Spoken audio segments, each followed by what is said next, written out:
"Step aside, Grandma. This is a military base, not a retirement home."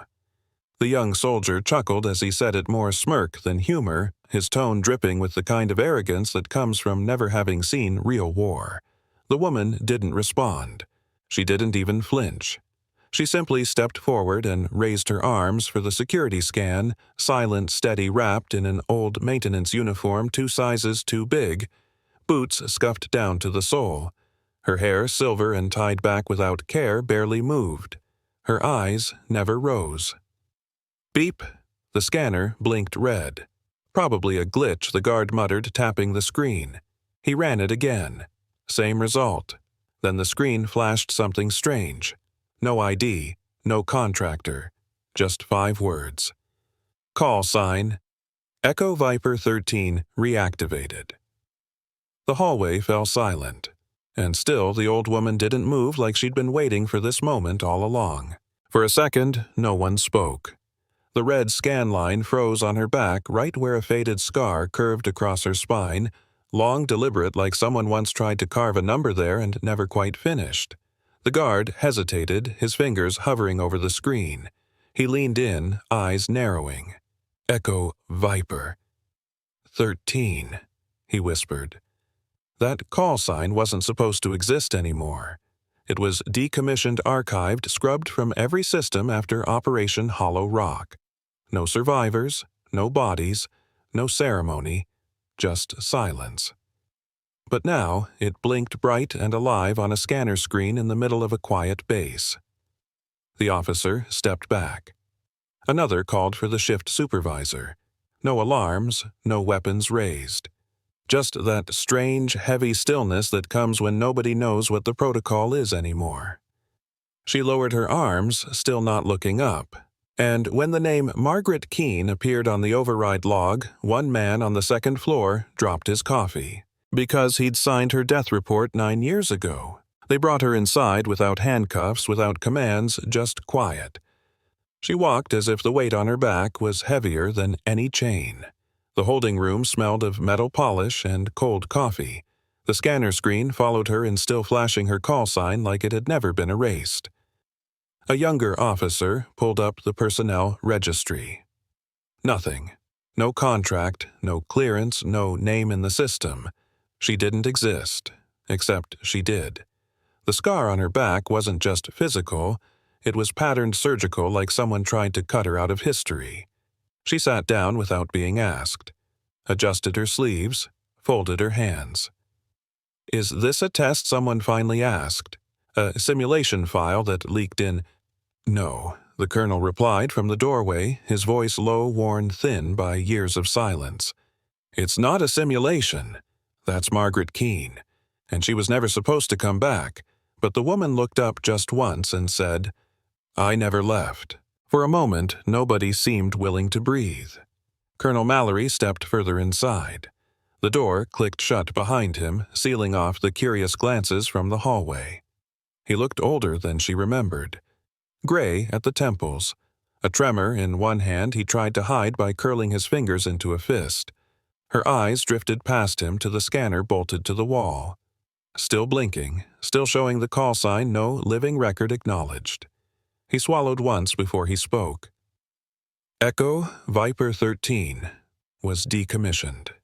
You know that, officially. You're dead, she finished for him. Her voice was low and steady like gravel underfoot. I know what the report said. He didn't correct her. He didn't have to. Operation Hollow Rock had buried more than 12 names. It had buried every scrap of proof the mission existed. Until now. Mallory drew in a slow breath. You shouldn't be here, Margaret. Her gaze finally met his steady unflinching. And yet, she said, here I am. And for the first time in almost a decade, he felt something colder than regret. He'd seen that look before on the field under fire. It wasn't defiance. Wasn't even anger. It was weight. Mallory sat across from her without asking. He folded his arms, eyes fixed not on her face but on the faint line running up the back of her uniform where the scar ended. I remember your name on the evac list, he said quietly. I remember seeing it crossed out in the final report. Said your signal went dark before the others fell. She didn't blink. You were supposed to be the first evac, he added, voice almost gentle now. Support role. No combat gear. One of the rookies said you were crying when they loaded you in. Her lips pressed together, unreadable. Then, they made sure I got out. A pause. They didn't. The silence came heavy after that, like grief with nowhere to sit. Mallory leaned forward, elbows on the table. So, why didn't you come back? And that finally was a question she hadn't prepared to answer. The pause stretched too long. Mallory didn't push. Margaret looked down at her hands, rough, calloused, chipped from years of handling rifles that were never hers. Her thumbs traced the edges of invisible memories. I didn't come back, she said slowly, because I didn't earn it. Her voice cracked, not loud, just thin like a radio signal struggling to stay on frequency. I was supposed to be the first out, non-combatant. Support staff. They cleared a path, covered me, held position until I reached the ridge. She swallowed, jaw tightening. I didn't stay behind to fight. I stayed alive because 12 others didn't. Mallory didn't speak. She looked up, not pleading, not defensive, just tired. I wasn't brave. I wasn't skilled. I was just the one they chose. The one they made sure got out. She sat back, and for the first time her voice hardened. So, I didn't come back for a medal. I came back because the system glitched, and now it remembers me again. While the colonel sat in silence, turning over the weight of her words, someone else was digging through ghosts unknowingly. Noah Briggs, barely a month out of academy, had been assigned a routine task sort through surplus storage. Outdated kits, broken comms, expired rations, just the kind of quiet work no one wanted. He didn't mind. The room was cooler than the barracks. In the back corner he found a metal crate labeled Training Pool, non-operational. Inside torn fabric, 2 rifle bolts still gleaming, and an old comms recorder cracked but blinking. Curious, he powered it on. The screen flickered. Glitched code. Then, suddenly, text froze on the display, EV-13. Debrief pod, compromised last trace grid echo, Sector 9C. Noah frowned. He'd heard the name before in ghost stories and whispered warnings during night drills. Echo Viper, he muttered. And, for the first time since joining the base, something about this job didn't feel routine anymore. Noah didn't sleep on it. Something about that blinking line EV-13 had sunk into his spine like a chill that wouldn't leave. He brought the recorder to the only person he knew had field experience, Sergeant Ray Hollowell, the range master. 22 years in. 4 tours. Eyes like iron filings. At first Hollowell barely looked up. Training pool gear. Noah nodded. Sir, I just thought you might want to see this. He placed the recorder gently on the desk. The screen still blinked, half frozen, half alive. The sergeant tapped it once. The code shimmered, then displayed again, EV-13. Debrief pod, compromised Sector 9C. Hollowell didn't speak. He didn't blink. He slowly stood like someone getting up at a funeral. Where did you find this? He asked, but his voice had dropped an octave. Noah pointed to the crate. Storage room. Back wall. Hollowell stared at it for a long, frozen second. Then he made a call he hadn't made in 9 years. To Colonel Jack Mallory. Colonel Mallory arrived within the hour. He didn't speak as he entered the range office, didn't ask questions, just took the recorder from Hollowell's outstretched hand, the screen still pulsing with that cursed designation, EV-13. He stared at it, not blinking, not breathing. Noah stood nearby, unsure if he should even be in the room. Mallory tapped the replay button. A low, garbled audio feed sparked to life, mostly static and silence. Then a fragment. Pod compromised. Grid 9. Still inside. Don't let her know the 12th. The voice cut off. The signal died. Mallory closed his eyes. He remembered that zone. He remembered the drone feed that went dark. The hillside. The tree line. The silence. He handed the device back like it was radioactive. Where is she? He asked quietly. Hollowell didn't even blink. Where she always is, he said. Back at the range. Mallory nodded once. and started walking toward the one ghost he hadn't buried deep enough. She was exactly where they said she'd be. Back at the range, alone, cross-legged in the gravel, cleaning a rifle no one had assigned her. Dust caught the evening light in golden streaks, and for a second Mallory thought he'd imagined her just an old silhouette against a dying sun. But she was real. As real as the rifle she was polishing.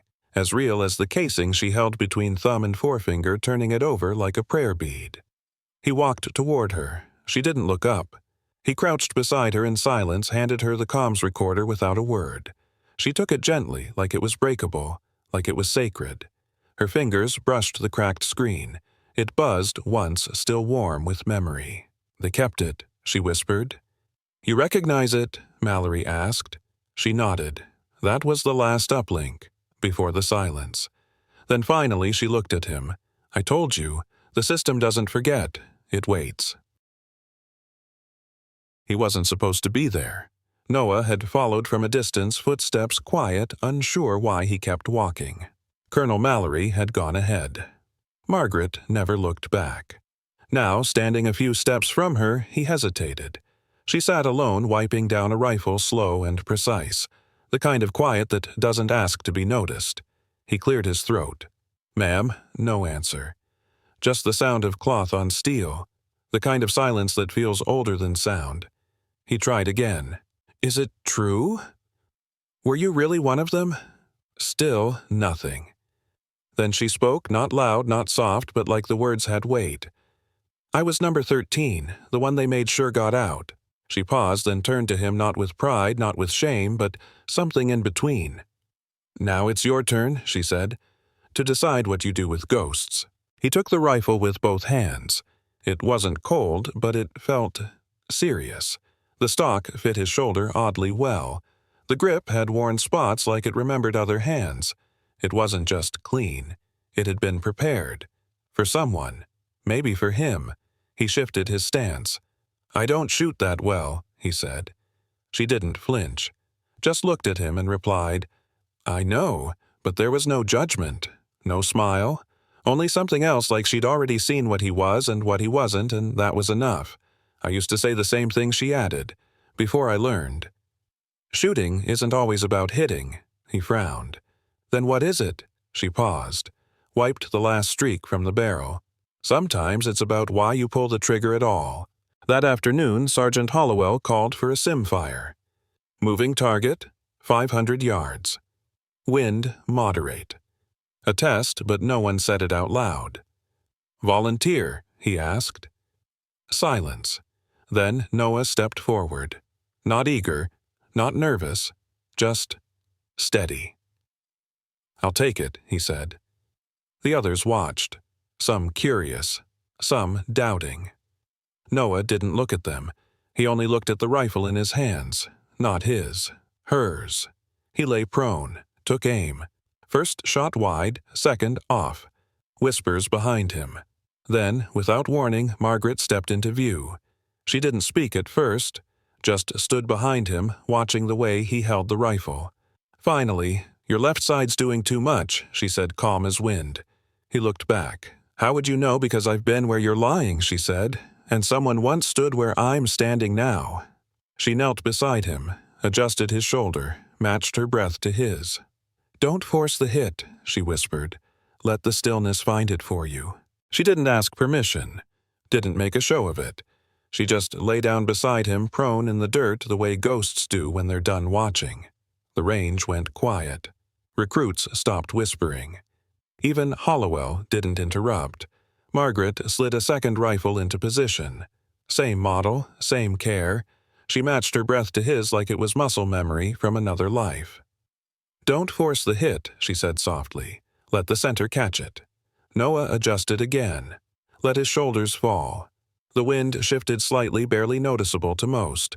Then, 2 cracks, 1 heartbeat apart. 2 clean hits.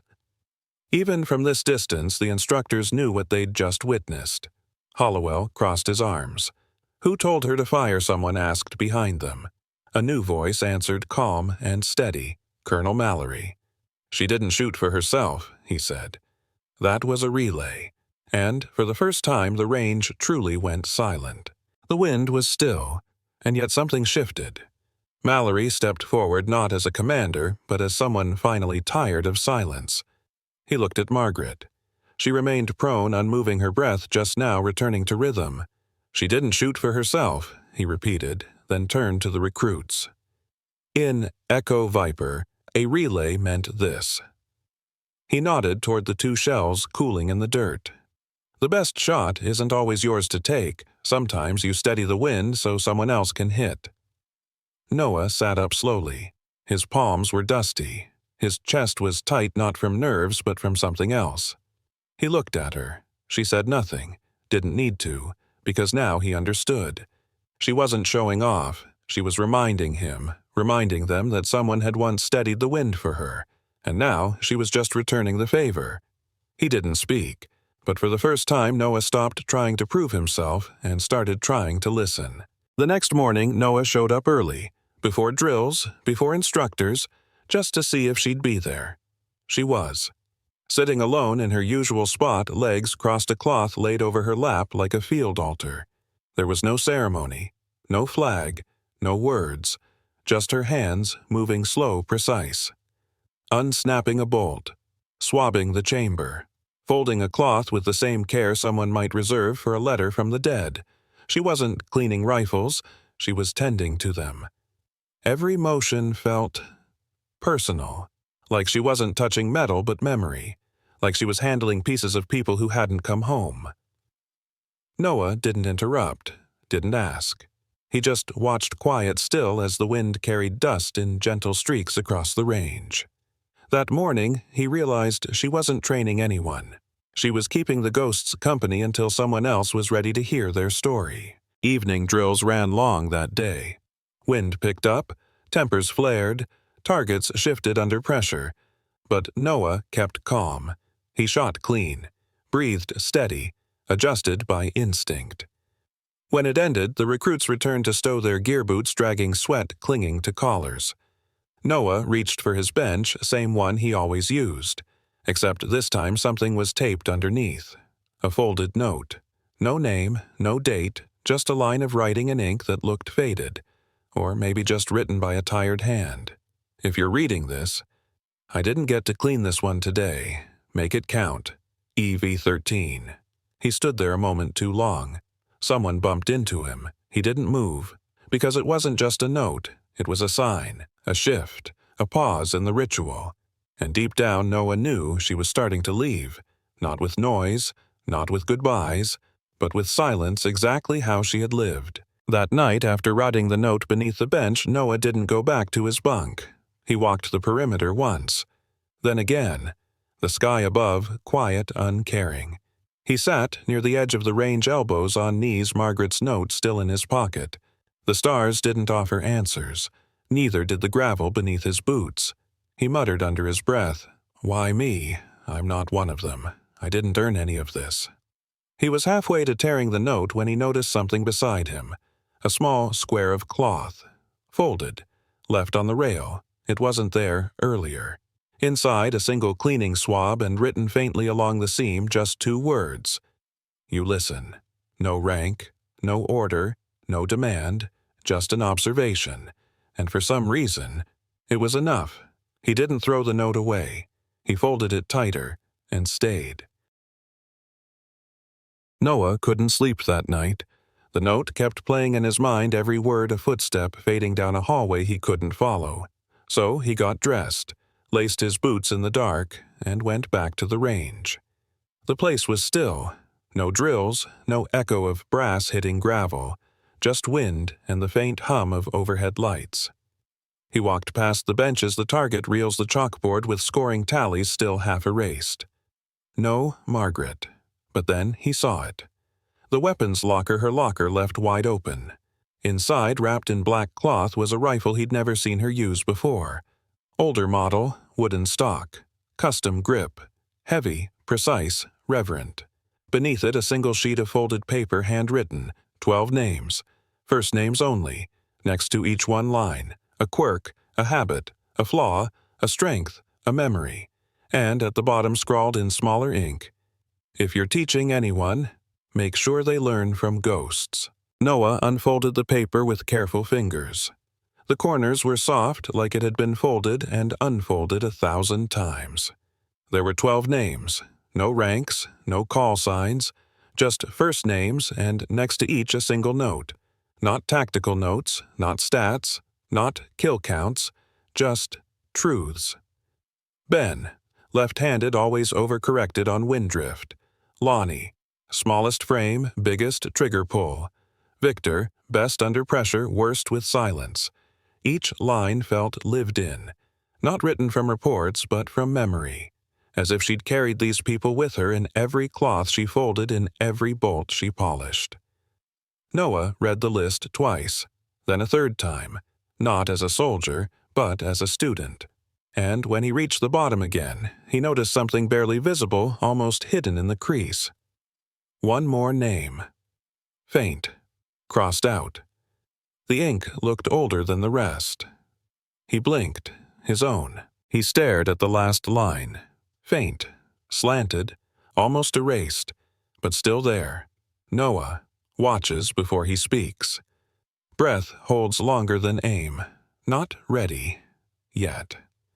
There was no date, just a smudge next to the word yet, as if she had gone back to erase it but stopped midway. He sat down, the paper still in his hand, the rifle beside him, the locker still open. This wasn't a random note, wasn't a farewell scribbled in haste. It was a handoff, a passing of memory from someone who had carried it too long, to someone who hadn't yet realized he was meant to receive it. She'd seen him, not just in drills, but in the quiet. The way he cleaned his own rifle, the way he listened when others talked, the way he stayed behind after the range emptied. She'd seen the echo of someone else in him, and now she was gone. But somehow he didn't feel abandoned. He felt enlisted. That weekend, Noah checked out early from barracks. No one questioned it. He took the old rifle with him, not to fire, not to clean, just to keep nearby like a voice he didn't want to mishear.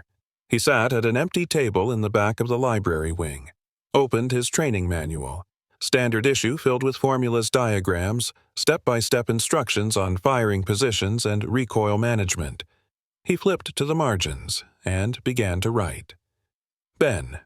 Left side, drift, tension in shoulder. Lonnie. Overcorrects when rushed, but breathes better after hearing a joke. Victor. Hands shake after pulling the trigger but never during. He didn't copy the list. He rewrote it through his own eyes but with her rhythm. Each name became a presence, each flaw a fingerprint. He wasn't improving the manual. He was finishing a memory someone else started. And page by page he began turning training into tribute. They never announced anything. There was no plaque, no speech, no briefing. But things shifted. Recruits started showing up to the range earlier. Not to shoot, not at first, just to sit, to listen, to clean. No one said why. The rifles were always cleaner now. Oilcloths folded tight. Bolts checked twice. It wasn't about inspection points. It was about respect, though no one used that word. Noah stopped giving instructions straight from the manual. Instead, he started saying things like, "Let the wind help. Don't force the hit. Shoot like someone else needs the space." And somehow, those lines stuck better than the diagrams ever did. He never said Margaret's name, never called her EV-13. But the way he moved, the way he watched, the way he steadied others, she was still there, just not where people expected to find her. A few weeks later, a visiting lieutenant toured the range, clipboard in hand, sunglasses too polished, eyes scanning everything for efficiency, for flaws, for standardization. He watched as the recruits moved precise, calm, coordinated, too coordinated for their level of experience. One recruit adjusted his stance before the command. Another timed her breathing without a prompt. The lieutenant turned to Sergeant Hollowell. "Who's been training this group?" Hollowell shrugged. "Same instructors as always." The officer narrowed his eyes. "Someone's doing something different. I can see it in the posture, the grouping, the way they breathe under pressure." Hollowell said nothing at first. Then, "They're learning from someone who isn't on payroll." The lieutenant frowned. Who, A? Pause. Someone who's gone? Hollowell said almost to himself, but she didn't leave empty-handed, and the wind rolled softly across the gravel like it, too, remembered her name. They didn't call it a test, but Noah felt it in the way everyone stepped back. A moving target. 500 yards. Wind at an angle unpredictable. The kind of setup you couldn't brute force your way through. Noah stepped forward, rifle in hand. Not the standard issue. Not his own. Hers. The one she never fired on the range. The one with the carved grip and the tiny brass tag tied near the trigger initials worn off by time. He lay prone. Adjusted once. Then paused. For the first time he didn't think about the score, or the recoil, or where the bullet would land. He thought about the breath, the moment before. The stillness Margaret had taught him to feel not control. He didn't pull the trigger. He let it happen. One shot, one clean mark, and no one spoke for a long time, because somehow, everyone knew. That shot wasn't just his, it was a relay. When the last echo of the shot faded, Noah stood slowly. Dust clung to his sleeves. The air had that quiet quality like something sacred had just passed through. He reached to clear the chamber, but sitting beside the spent casing still warm from his own shot was another one. A second brass shell, older. Not part of the training round, not issued that day. He picked it up, turned it over in his palm, etched along the base, almost invisible under the tarnish 12. He didn't understand at first, but then he looked toward the open bench where Margaret used to sit, where she cleaned rifles like prayers, where once long ago 12 people used to stand beside her, and now she had left him one more piece of them, one last name, one final number, not to explain, not to glorify, but to say, you are the 13th now. The next morning the range felt off. Nothing was out of place. The targets were up, ammo sorted, weather calm, but someone was missing. Noah waited past sunrise. He checked the benches, the lockers, even the spot near the gravel where she always sat like a shadow folded into the earth. Nothing. Her tools were gone. Her cloth, the one with the worn stitching, gone. But someone had left the weapons locker cracked open. Inside, right where the old rifle had been, was a cloth bundle folded tight not by accident, almost ritualistic. He picked it up. It was warm. No name, no note. But folded into the cloth was a small square of paper. 12 words.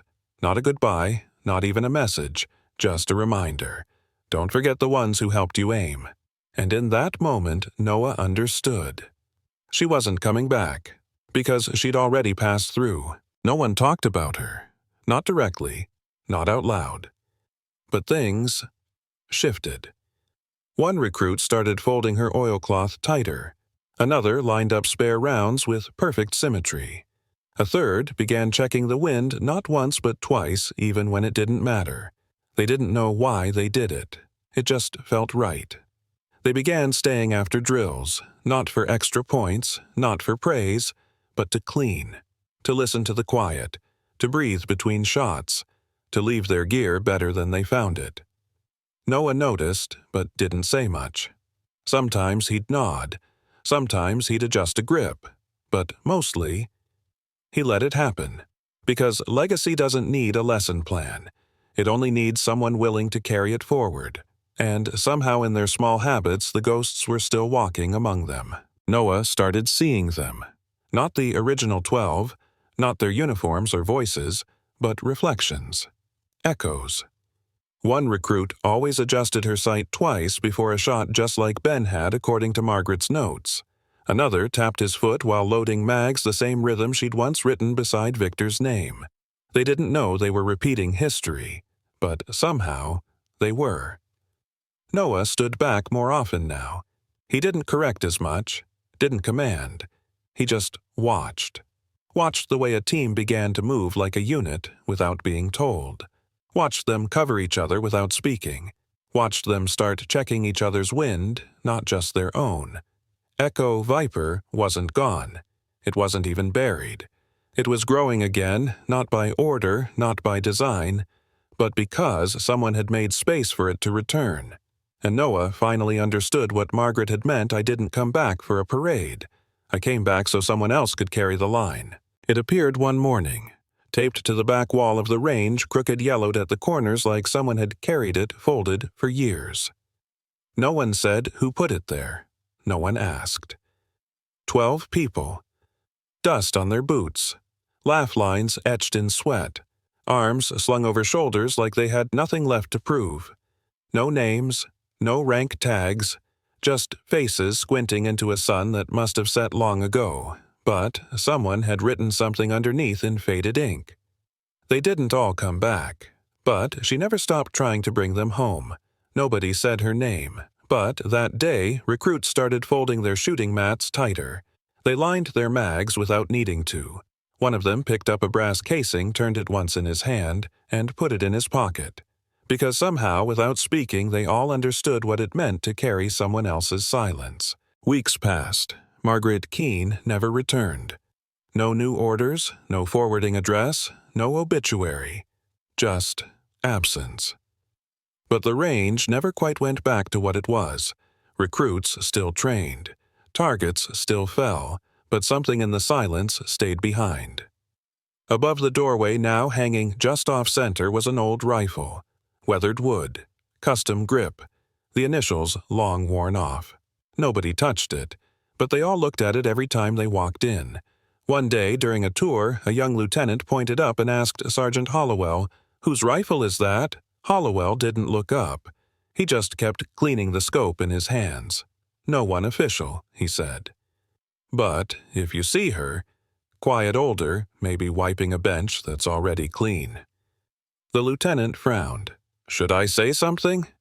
Hollowell smiled, but it was tired. "Don't. The best ones don't need to be thanked. They just hope you'll be ready when it's your turn to remember.